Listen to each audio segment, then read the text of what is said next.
Good morning. For Kitco and Cambridge House, I'm Tommy Humphreys. Joining me is Sean-Brodrick from uncommonwisdomdaily.com. Sean, thanks very much for being here. Thanks very much for having me on. So I remember a tweet of yours a few weeks back, something along the lines of, Bernanke, you beautiful bastard. Yeah. What's your stance on QE3? Did you think it was baked into the market at that point, and where you see the macro picture right now?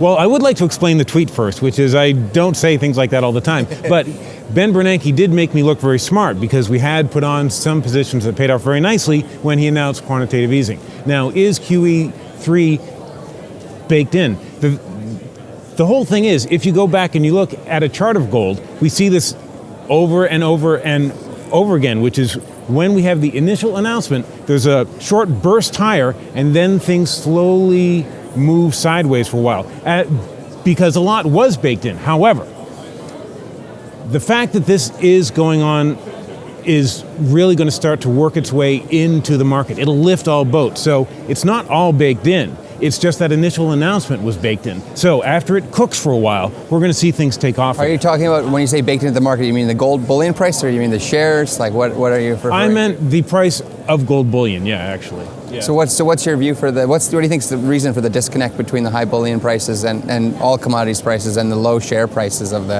explorers and developers and miners? Yeah, well, there have been a lot of things going on for the miners, and I'll be speaking about this in my presentation. First of all, they have higher fuel costs and stuff like that. Costs of all types really going up.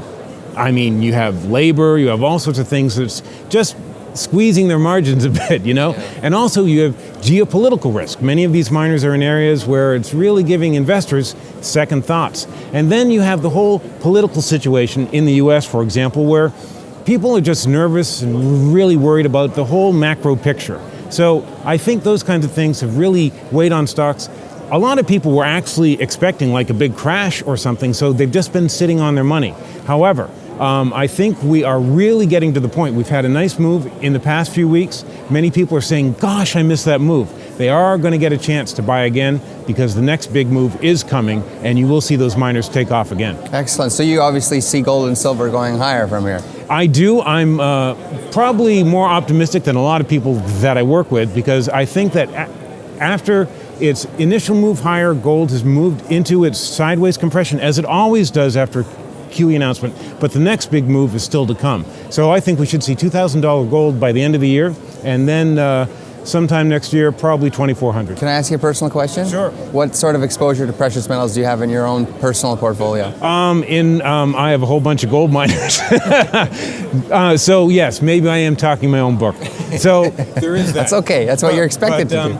But yeah, I have those. I have silver miners, and I'm actually more bullish on silver. Now, the thing with silver is it's a riskier story. We need the whole global economy to really just stop slipping its gears right now, you know, because right now it's kind of recovering, but it's a slow recovery. We need that to pick up a bit.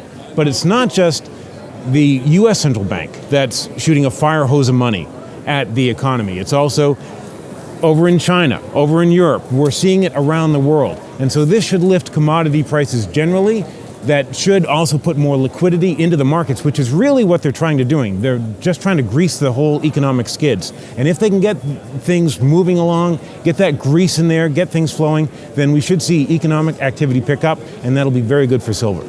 You said, I read earlier today that China had purchased 2 tons of gold from North Koreans. Even though the North Koreans swore they were going to hang on to that forever. Yeah. Well, they needed the money. So the little Kim's dumped his gold position. Yeah. Why do you think China's buying gold like crazy? Well, that is the thing. They are buying every spare bar they can find.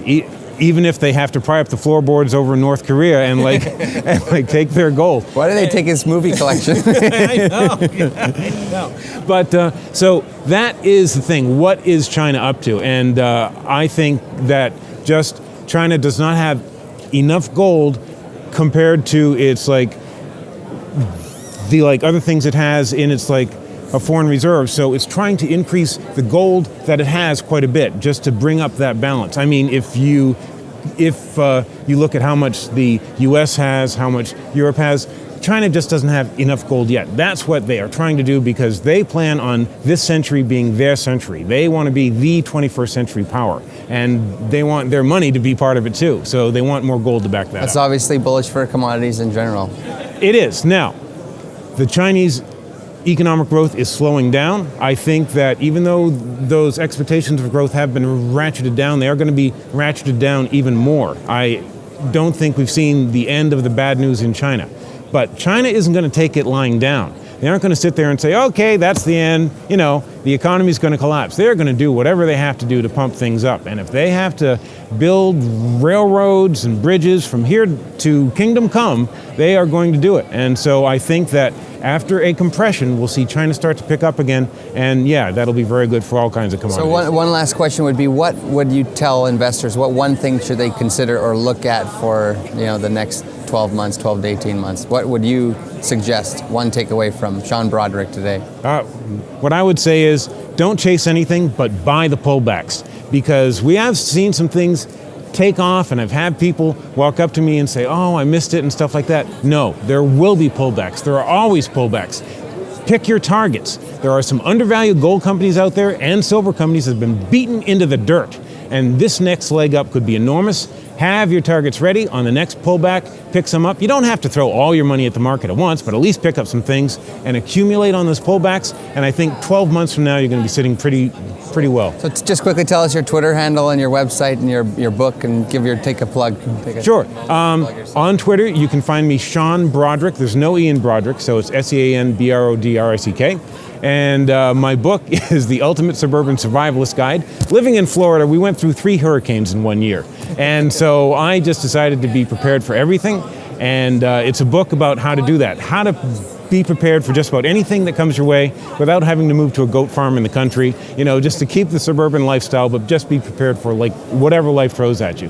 And uncommonwisdomdaily.com is our free portal. Very smart people right there, not just me. And so you can go there, you can find about all the things we publish. It's a great website, and I recommend uncommonwisdomdaily.com to anybody. Sean, thanks for coming up to Toronto. Thanks very much. I'm having a great time. It's always great to talk to you, Tom. You too.